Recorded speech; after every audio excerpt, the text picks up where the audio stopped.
and welcome back to my channel again. I am so happy to see you all, and today the topic is why you put your needs last. Right? There is a lot of people pleasers, people who neglect their needs in order to serve others, right? And they believe like it's their fate, destiny, right? It's the way the life should be. There is no other way. But they unconsciously look at others who are very confident and look at others who put their needs first, and they either think those people are selfish, or they feel this burn and this pain in their chest that why I cannot do that. I wish I could do that. That puts you in another cycle of pain, right? It puts you in a blame, shame, regret, right? And you go into the cycle, right? So there is a reason why you put your needs last, why you became a people pleaser, why you cannot say no, why you cannot say yes to yourself and to your personal needs, right? So let's go. Reason number one. Your caregivers, your parents, people who looked after you in childhood, they helped you form the belief, you just grew up in that environment that your parents, helped you form the belief that you have to serve others, not yourself, and then maybe yourself. So, when your parents said like, oh, be a good boy, be a good girl in front of others. Don't make a conflict. Don't make a fight. Ignore the bully, right? But mommy, I'm hurt. I want to protect myself. No. Don't ignore that.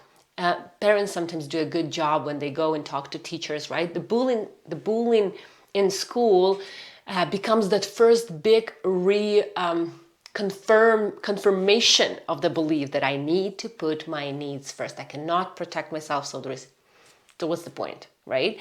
And really, schools don't do a really good job at anti-bullying. Some schools probably do. I'm sure there are schools who do a really good job. But the schools that I had to deal with here in Canada, unfortunately, didn't have a good good system in place. The only thing that even teachers and principals would say, just ignore the bully, right? There is no system in place that could protect a child in school. Maybe a little bit, but definitely not to the point that the child can feel safe, especially children who are bullied, right? So you form these strategies in school. Either I bully, either I'm bullied, or either I just hide and be invisible, right? So we need really to reinforce that in school. So your caregivers, the reason number one, you stop believing that you can put your needs first because of the childhood trauma, because of the childhood neglect, whatever it was, right? So the reason number two, and I'm going into that, your needs were neglected. When you were just a little child, your basic needs were like food, love, appreciation, celebration, acceptance, right? Praise. If you didn't have that, then your needs were not met. Your needs were neglected. So you started to believe that I don't deserve to have my needs met. This is a very, very common belief that the child forms. First, maybe the children start to fight back.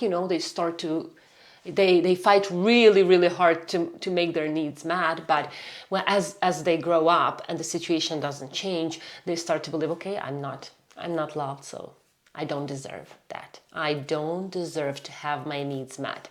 And then we live by that belief throughout our whole life. So when you hear these, amazing motivational stories about motivational videos about you have to be confident in what you're doing, make clear decisions, right? If you feel like it doesn't help you, it means that you need to go back. You need to go back and face your past, reprocess your past, right? Change the meaning, right, to the events that happened to you, right? Understand with your adult mind that you can have your needs met, right? But you have to do that before you go into this motivational, inspirational journey. Otherwise, you'll keep either drawing back, right? Or something will hold you back. Reason number 3, you saw how your parents or your caregivers put their needs last. If you saw your mom always neglecting her own needs, putting her needs last, always looking after someone, caring for someone, but not herself, you as a boy or as a girl, right, growing up, you form the same belief. Very often, I'm not saying it's in 100% cases, but very often we act the same way. We believe, well, if mom is doing that, if dad is doing that, that I should be doing the same. Then it's this the only way I know, so I'll do that. Many kids, they break out of that cycle, of course, right? And they start to really understand that no, I'm everything is available to me, right? I can get what I need. But my clients personally, because they come with the emotional pain, right? They don't know how to do that because they have never learned how to meet their needs and how to put their needs first because they didn't have an example, right? So reason number 4, you have a belief that if you say no, if you put your need first, right? You protect yourself or you start to do what you want, while it's not aligned with what your family wants, right? Or your partner wants, then you will not be loved, you will be rejected, right? And that also comes from early years. If your parents, caregivers, teachers, right, mentors in childhood, right, they were rejecting you, like punishing, criticizing you for doing what you want, right, for meeting your own needs first, they will call you selfish. They will call you, it's so inappropriate, it's selfish, you only think about yourself. How many times we hear that? I remember saying that to my daughter. And you know what? Now she's 12 and she is a people pleaser. She's changing slowly and I can see that. But absolutely, she has a trauma of not putting her needs first because I never put my needs first before I started on my healing journey, which was like 3 years ago, right? So let's continue, right? Reason number 5, you put your needs for later. So you feel like, okay, I know I have to put my needs first. I know I have to do self-care, self-love. I have to do my own time. I have to, to prioritize myself, but I'll do that later. When I do everything here, I'll do that later. So what you do, you learn to postpone the happiness, to postpone your healing, to postpone your self-care. You're like, that's for later. I'll do that later, but unfortunately that later might not even come. Because there is, especially in this world that we're living in, when you put something for later, there is a big chance you won't do that. Because we always feel like there isn't enough of hours in a day, so how there will be enough time for you to put your needs first. Right? Whether it's self-care, whether it's school, like you want to take a course, you want to change the career, you want to, you just want to have your time, No, in society, in many families, in many cultures, it's called selfish, right? And a lot of people like just postpone the self-care. Like I'll just whenever, I'll retire and then I'll take care of myself, right? It might be too late. I love the Chinese saying when they say there is only 2 times in this world for doing something. It's either now or yesterday, right? So remember that Chinese saying there is only now and yesterday, right?